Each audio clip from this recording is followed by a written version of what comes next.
kelas 2 SD. Bayangkan, siswa kelas 2 SD ya bisa membunuh temannya hanya karena beda agama. Wah, ini saudaraku yang saya kasih, peristiwa yang menurut saya baru kali ini terjadi.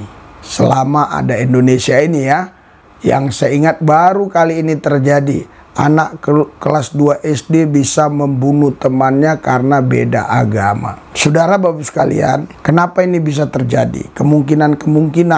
Yang pertama, bisa saja dia itu melihat ya media sosial yang mengajarkan tentang radikal, bunuh orang kafir, ya, nanti masuk surga dan sebagainya. Itu bisa juga. Yang kedua, bisa juga karena didikan dari keluarga yang tidak mengajarkan toleransi, ya. Yang ketiga, ini bisa juga karena pengaruh rekan-rekannya yang mungkin lebih dewasa dari dia, yang selalu mendoktrin bahwa membunuh orang kafir itu masuk surga. Yang belum subscribe ya, karena subscribe itu juga turut membantu ya menyebarkan Injil ya, menyebarkan pelayanan ini supaya banyak jiwa-jiwa dimenangkan buat Tuhan. Salam Bapak Ibu saudara-saudari yang dikasihi Yesus dan Yesus kasihi. Berjumpa kembali dengan saya Pendeta Lubis. Saudara Bapak sekalian, kita sudah lama sekali tidak buat recording di ruangan ini. Tapi kali ini saya tergerak untuk buat recording. Kenapa? Karena ini ada satu peristiwa, satu kasus yang menurut saya ini sangat memalukan. Memalukan Indonesia, memalukan masyarakat Indonesia, memalukan setiap kita sebagai umat manusia. Kenapa? Karena saudara, ada anak SD ya yang dia membunuh temannya itu karena beda agama, karena beda suku ya. Ini saya ambil dari Askara ya, dari Askara ya. Iya, ketika anak SD tewas karena dibully karena beda agama, masihkah kita diam? Nah, ini sama-sama kita ya. Apakah kita masih diam dengan peristiwa ini? Ya, saya akan bacakan lagi ya. Ya, duka kembali menyelimuti bumi pertiwi. Seorang anak laki-laki siswa kelas 2 SD di Indragiri Hulu, Riau, meregang nyawa setelah mengalami perundungan berulang oleh teman sekelasnya. Alasannya ia berbeda agama. Waduh, siswa kelas 2 SD. Bayangkan, siswa kelas 2 SD ya bisa membunuh temannya hanya karena beda agama. Wah, ini saudaraku yang saya kasih, peristiwa yang menurut saya baru kali ini terjadi. Selama ada Indonesia ini ya, yang saya ingat baru kali ini terjadi. Anak kelas 2 SD bisa membunuh temannya karena beda agama. Saudara Bapak sekalian, kenapa ini bisa terjadi? Kemungkinan. Yang pertama, bisa saja dia itu melihat ya media sosial yang mengajarkan tentang radikal, bunuh orang kafir, ya, nanti masuk surga dan sebagainya. Itu bisa juga. Yang kedua, bisa juga karena didikan dari keluarga yang tidak mengajarkan toleransi ya. Yang ketiga, ini bisa juga karena pengaruh rekan-rekannya yang mungkin lebih dewasa dari dia, yang selalu mendoktrin bahwa membunuh orang kafir itu masuk surga. Begitu ya. Bisa saja ya. Iya. Perbedaan keyakinan yang semestinya jadi kekayaan malah berubah menjadi alasan kekerasan. Bahkan hingga merebut satu nyawa yang belum sempat mekar. Saudara Bapak sekalian, ini pelayanan kita ya. Doakan juga pelayanan ini ya, pelayanan anak jalanan ini. Tapi kalau saya meninggalkan pelayanan hari Kamis jam 2 di kolong jembatan ini, hati saya sedih. Haleluya. Hati saya sedih. Ya, kadang-kadang memang ada karena terpaksa. Kan berapa waktu yang lampau pernah terjadi. Istri saya aja yang datang kan. Tapi di luar pulau pun saya nggak tenang kadang-kadang. Walaupun saya duduk dengan Kapolda, duduk dengan Dansa Brimob, tapi hati saya, gimana anak jalanan? Gimana mereka? Bagaimana yang di kolong ini? Bagaimana ibadah di kolong? Begitu ya. Saudaraku yang saya kasih dalam Tuhan Yesus, kalau Roh Kudus turun atasmu, engkau menjadi saksinya. Haleluya. Haleluya. Bukan engkau jadi kaya raya. Bukan engkau jadi pejabat. Bukan engkau jadi kolong merat. Tapi engkau jadi saksinya. Ketika engkau menjadi saksinya, apa yang terjadi kira-kira? Haleluya. Haleluya. Karena hati raja-raja itu ada di tangan Tuhan. Saya gajinya 30 hari, bonusnya makian, cacian, fitnahan. Saya ulangi sekali lagi, saya tidak punya sponsor khusus untuk melayani di sini. Tidak ada satu orang pun pernah berkata 2 bungkus nasi ku kasih tiap minggu. Tidak ada. Ini ada isi anak saya. Kalau ada orang ngomong gitu, artinya isi anak saya tidak akan percaya omongan saya lagi nanti. Berarti bapak bohong. Haleluya. Memang tidak ada. Tetapi ketika aku menjadi saksi Tuhan dan mampu mendemonstrasikan kuasa kerajaan Allah, maka berkat Tuhan akan tercurah dari sorga. Haleluya. Haleluya. Karena kerajaan Allah bukan terdiri dari perkataan, tapi dari kuasa. Ya. Makasih Pak. Yang penting nanti dewasa sudah berarti. Ntar dapat ya. Sini. Oh ya. Makasih Kak. Pak, makasih Pak. Makasih Pak. Shalom.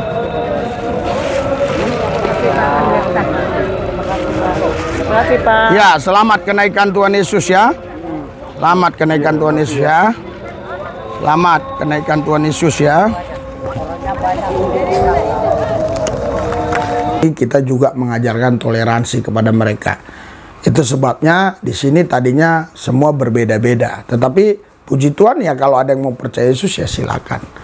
Ya, saudaraku yang kasih, ini pelayanan kita.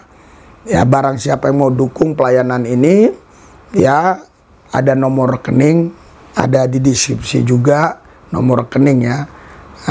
Ya setiap minggu kita melayani di sini. Oke? Bagi saudara yang mau mendukung, saya percaya Tuhan akan mengembalikan berlipat kali ganda. Waduh. Jadi maksudnya belum sempat mekar, anak kelas 2 SD ini kan masih kecil begitu ya. Sudah dibunuh oleh temannya yang juga kemungkinan SD juga kan. Iya. Ini bukan sekedar tragedi di satu sekolah ini. Ini potret buram pendidikan kita. Ini alam yang memekakkan nurani. Waduh, luar biasa. Ini kalau kita punya hati nurani, pasti semua kita tidak setuju dengan tindakan anak SD ini yang membunuh temannya SD juga yang masih kelas 2. Ini bisa jadi saudaraku yang saya kasih tanda-tanda ya dunia ini memang mau hancur. Makanya kita bersiap-siap juga ya. Ya, jadi saudaraku sekasih, luka yang terabaikan. Sang anak sempat dipukul, diludahi, dan dikucilkan.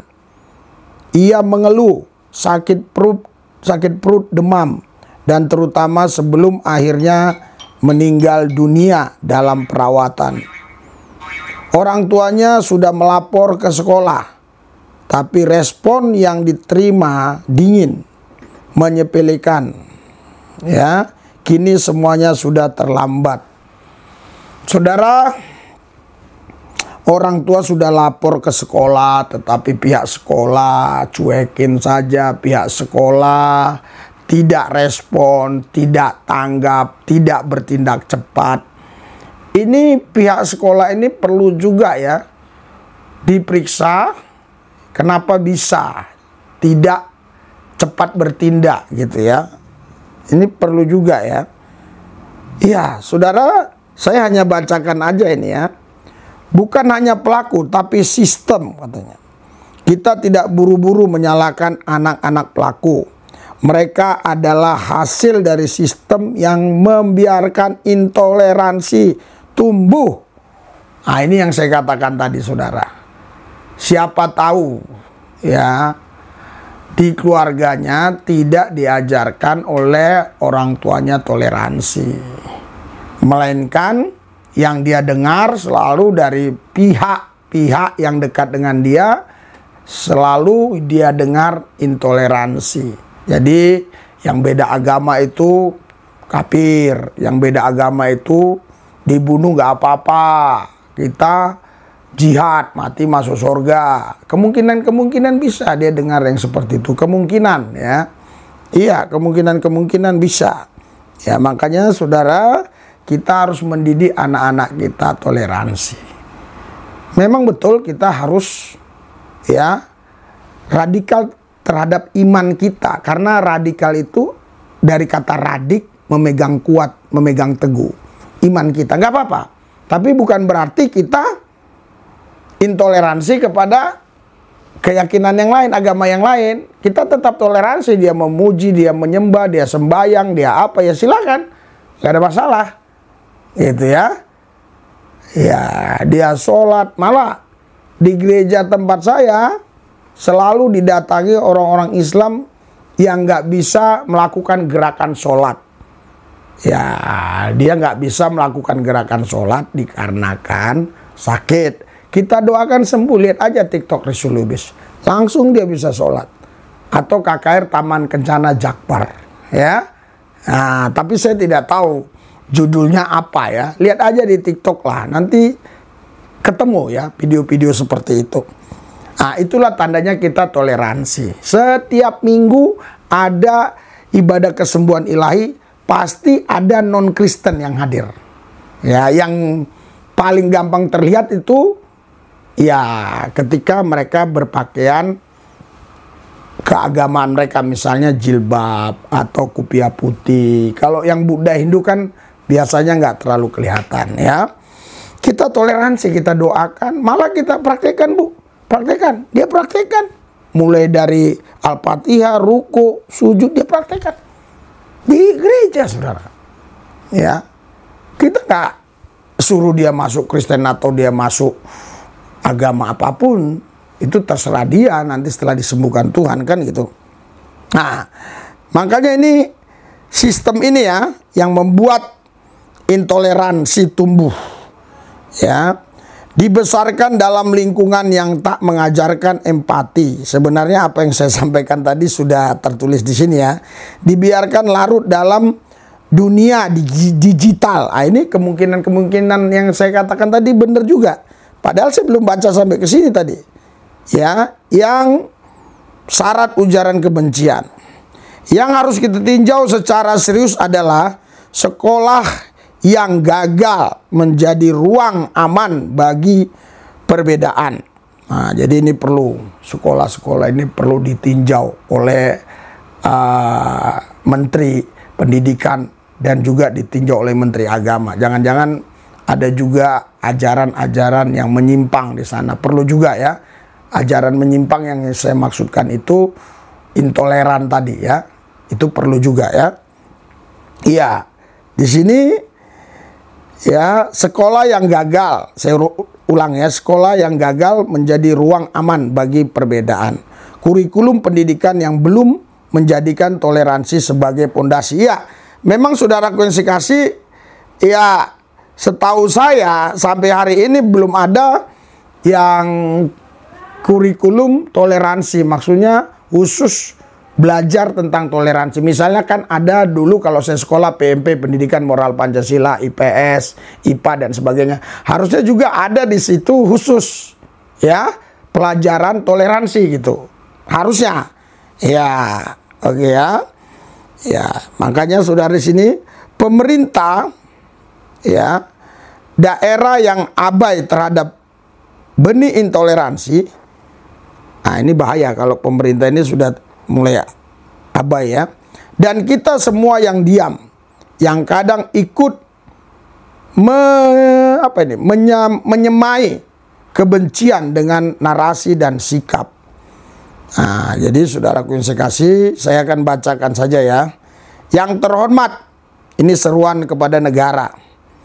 Yang terhormat Presiden Republik Indonesia, Menteri Pendidikan, Menteri Agama, serta para kepala daerah di seluruh Nusantara.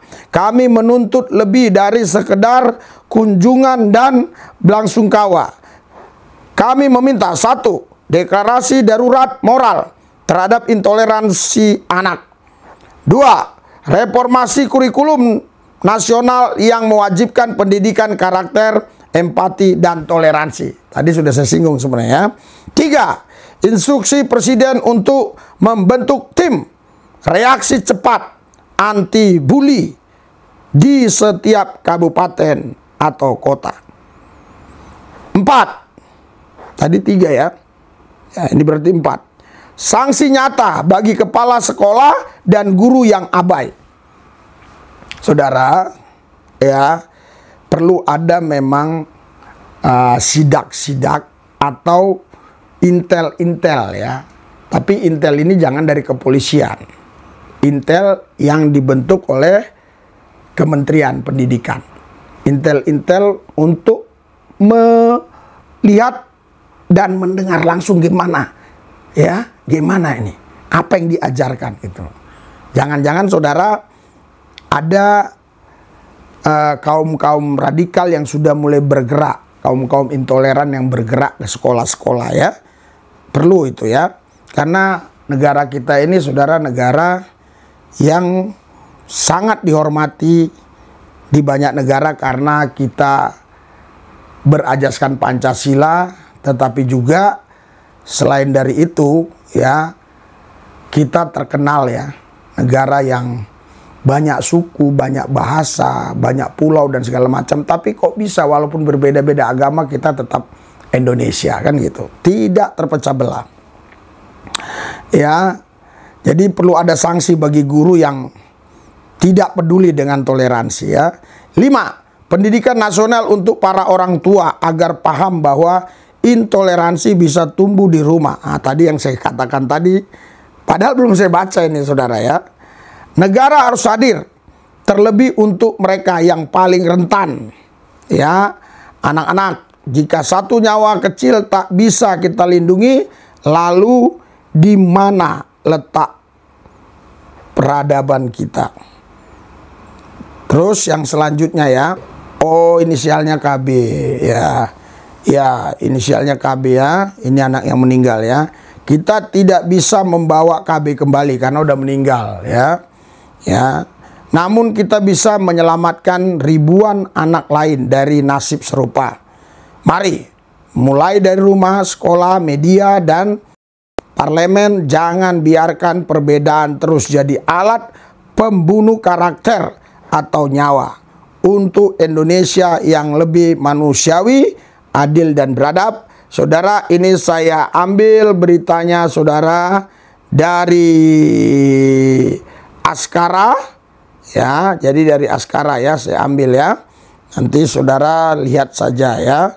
Ini opini surat terbuka untuk Indonesia. Saudara, kita doakan keluarga yang ditinggalkan supaya tetap tabah dan Tuhan memberikan kesehatan, kekuatan dan berkat. Dan kita doakan juga si pembunuh KB ini biar bertobat. Ya. Dan doakan keluarganya supaya juga bisa sadar ya bahwa yang diajarkannya ini apa selama ini gitu. Dan juga sekolah juga kita doakan supaya betul-betul mengajarkan toleransi ya. Yang belum subscribe ya, karena subscribe itu juga turut membantu ya menyebarkan Injil ya, menyebarkan pelayanan ini supaya banyak jiwa-jiwa dimenangkan buat Tuhan. Mari kita doa. Tuhan Yesus, nyatakan kuasa mujizat-Mu, berkati mereka semua yang sudah mendukung pelayanan, berkati dalam nama Yesus. Kami berdoa buat keluarga KB yang ditinggalkan, jamaah, berikan ketabahan, berikan ketenangan batin, dan berikan tetap kegembiraan bagi mereka. Dan Tuhan Yesus, kami berdoa buat Indonesia, khususnya para penegak hukum, jaksa, polisi, dan yang lainnya, biar bisa menegakkan hukum yang seadil-adilnya. Begitu juga si pelaku, Tuhan Yesus, jamaah, supaya bertobat, dan jamaah keluarganya juga supaya boleh mengalami Tuhan secara pribadi. Terima kasih Tuhan. Dalam Yesus kami berdoa mengucap syukur, haleluya. Amin.